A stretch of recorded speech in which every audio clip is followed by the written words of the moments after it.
the only part of me that had ever thought I'd find words for even the smallest bit of life. And yet, a couple of months after my heart attack, 57 years after I'd given it up, I started to write again. I did it for myself alone, not for anyone else, and that was the difference.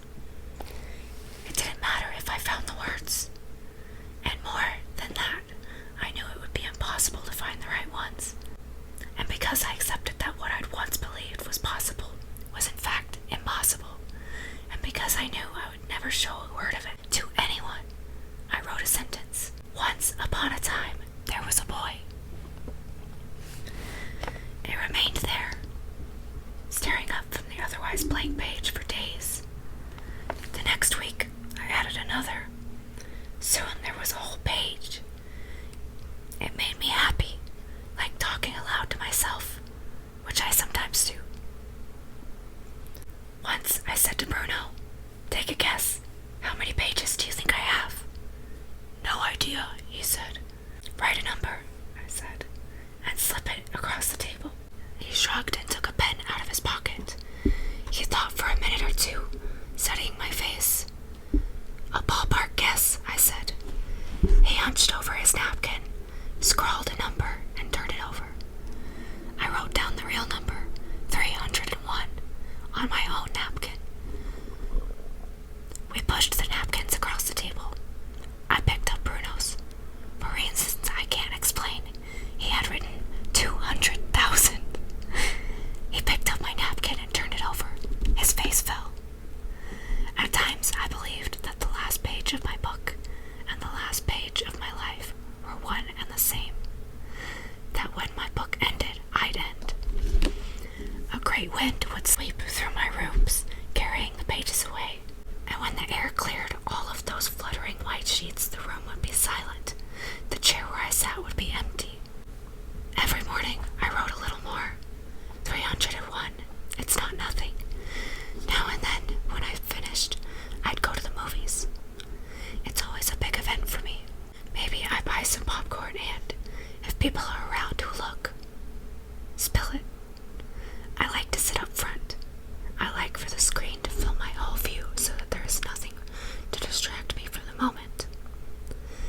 And then I want the moment to last forever. I can't tell you how happy it makes me to watch it up there, blown up. I would say larger than life, but I've never understood that expression. What is larger than life? To sit in the front row and look up at a beautiful girl's face, 2 stories high, and have the vibrations of her voice massaging your legs is to be reminded of the size of life. So I sit in the front row. If I leave with a crick in my neck and a fading heart-on, it was a good seat. I'm not a dirty man. I'm a man who wanted to be as large as life. There are passages of my book I know by heart.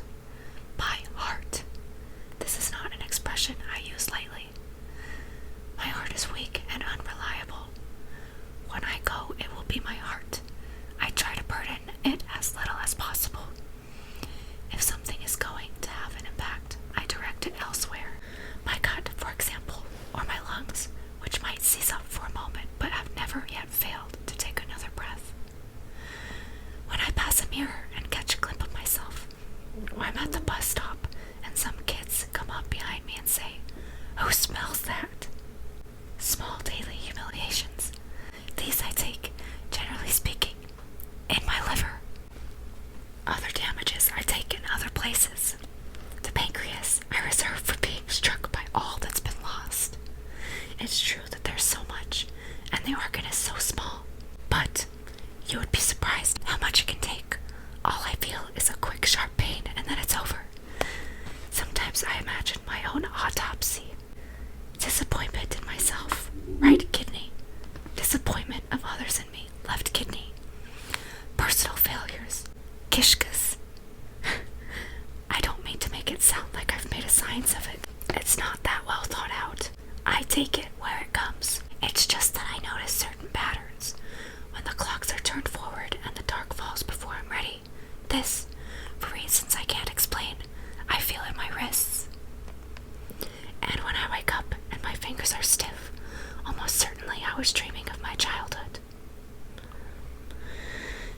field where we used to play, the field in which everything was discovered and everything was possible. We ran so hard we thought we would spit blood.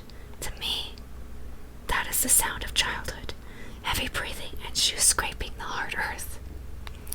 Stiffness of the fingers is the dream of childhood, as it's been returned to me at the end of my life. I have to run them under the hot water, steam clouding the mirror, outside the rustle of pigeons. Yesterday I saw a man kicking a dog, and I felt it behind my eyes. I don't know what to call this. A place before tears. The pain of forgetting. Spine. The pain of remembering. Spine. All the times I have suddenly realized that my parents are dead, even now, it still surprises me to exist in the world while that which made me has ceased to exist.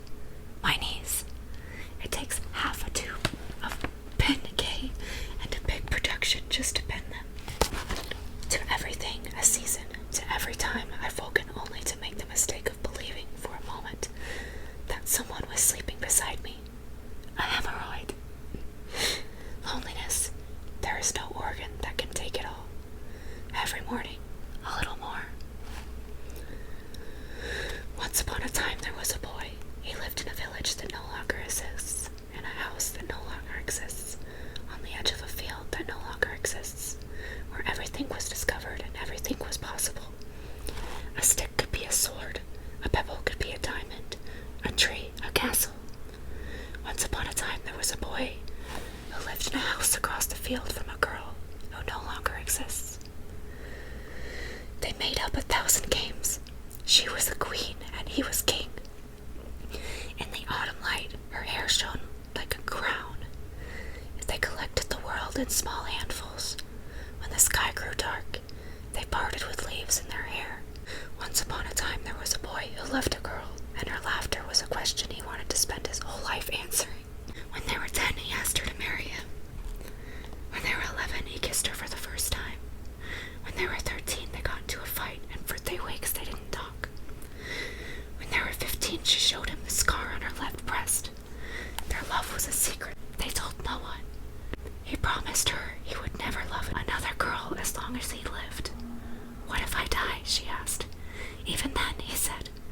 For his 16th birthday, he gave her an English dictionary, and together they learned the words. What's this? He'd ask, tracing his index finger around her ankle. And she'd look it up. And this, he'd ask, kissing her elbow. Elbow? What kind of word is that?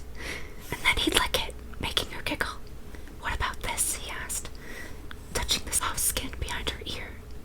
I don't know, she said, turning off the flashlight and rolling over with a sigh onto her back. When they were 17, they made love for the first time on a bed of straw in a shed. Later, when things happened that they could never have imagined, she wrote him a letter that said, when will you learn that there isn't a word for everything? I'm gonna stop there for the day. Whatever you're doing, have a good day, good night, good evening. Thank you so much for watching.